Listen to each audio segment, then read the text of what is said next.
war breaking out all over the show, not just obviously 3 years now going into the third year of Russia's invasion of Ukraine, but escalation in the Middle East, even Pakistan and Iran, two nominally friendly countries trading missiles against each other. So I think we're past the point where NATO taking steps to defend itself is going to be a contributory factor to war. You remember Churchill in the 1930s, who was often accused of being a warmonger for pointing to the illegal build-up of the German army, the German Air Force. Later on, of course, everybody said, my God, how right he was, and we should have listened to him earlier. Civilians must prepare for all-out war with Russia in the next 20 years.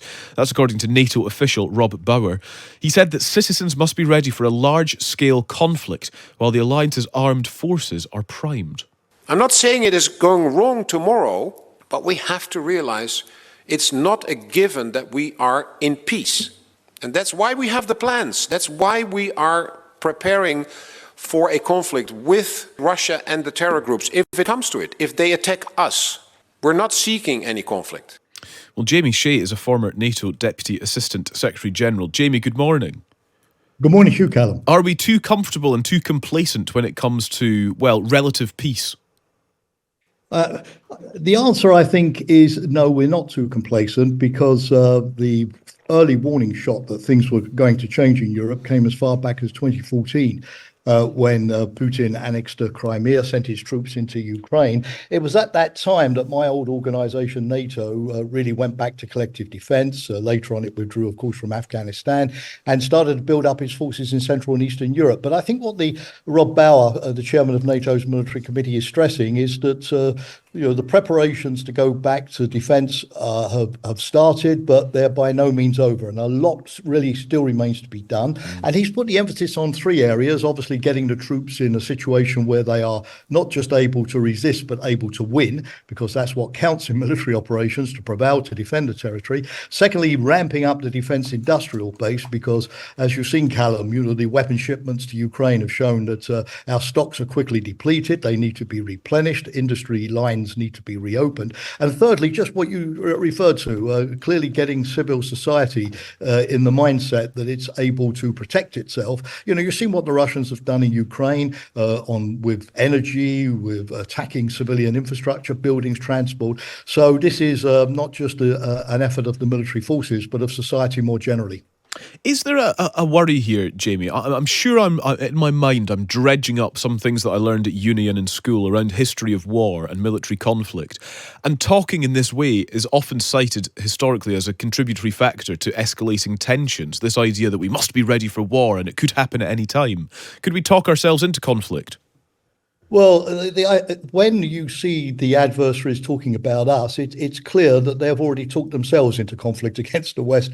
I think that clearly is the case with Putin, who believes that NATO falsely is a threat to his territory, who describes the Russian invasion of Ukraine as some kind of existential defense of Russia itself. Our adversaries are no longer in the mood to de-escalate. And we've seen, Callum, as the new year has come in, war breaking out all over the show, not just obviously 3 years now going into the third year of Russia's invasion of Ukraine, but escalation in the Middle East, even Pakistan and Iran, two nominally friendly countries trading missiles against each other. So I think we're past the point where NATO taking steps to defend itself is going to be a contributory factor to war. You remember Churchill in the 1930s, who was often accused of being a warmonger for pointing to the illegal build-up of the German army, the German Air Force. Later on, of course, everybody said, my God, how right he was, and we should have listened to him earlier.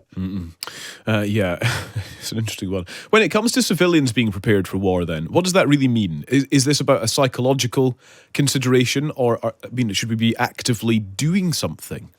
Well, part of it is conscription, and Rob Bauer sort of mentioned that. I think, being frank, that conscription in the majority of NATO countries is still far off, and that normally only kicks in when you're actually involved in military operations themselves, like in World War I or World War II. But in Eastern Europe, Callum, you already see a number of countries reintroduced conscription. Latvia has done so, for example, recently.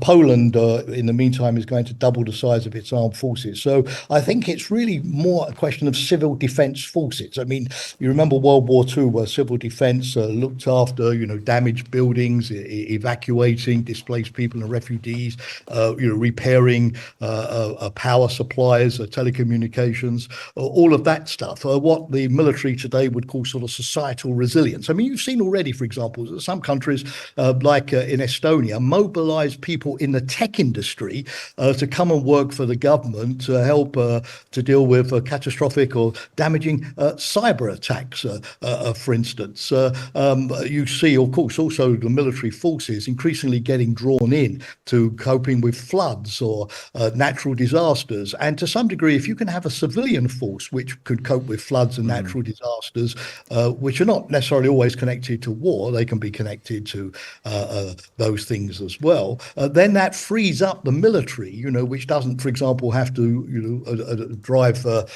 fuel trucks to petrol stations during strikes in the United Kingdom or build COVID hospitals like the UK military did during the COVID pandemic. It frees up the military to concentrate on their more traditional war fighting skills. And given the fact that the militaries today are much smaller than they used to be, freeing them up from those civilian defence tasks to concentrate on collective defence by substituting them with reserve forces and civil defence forces is probably, I think, the way that NATO countries are going to go in the next decade. Yeah.